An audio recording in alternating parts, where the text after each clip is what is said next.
Automobile clutch explained.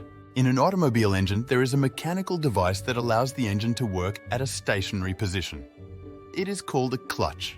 The component engages and disengages power transmission, especially from a driving shaft to the driven shaft. In other words, clutches connect and disconnect two rotating shafts, drive shafts or line shafts. The device features two shafts.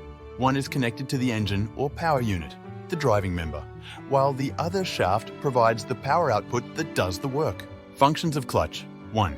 The clutch helps the engine run in a stationary position. It can be used to reduce engine speed.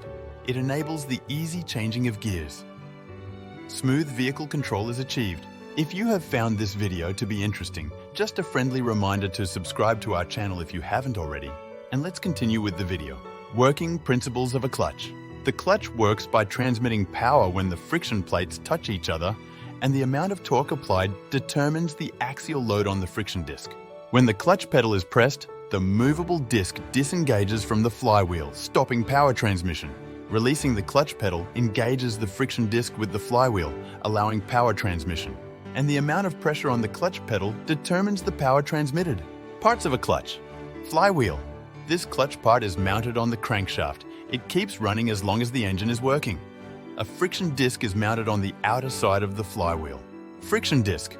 The friction disc could be single or multiple discs, depending on its application.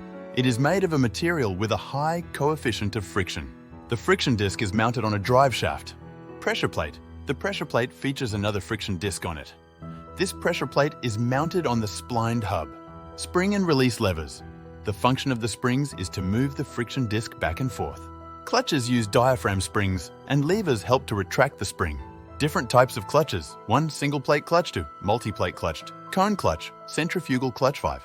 Electromagnetic clutch 6, hydraulic clutch. If this video was very informative, go hit the subscribe button right now and I'll see you in the next video.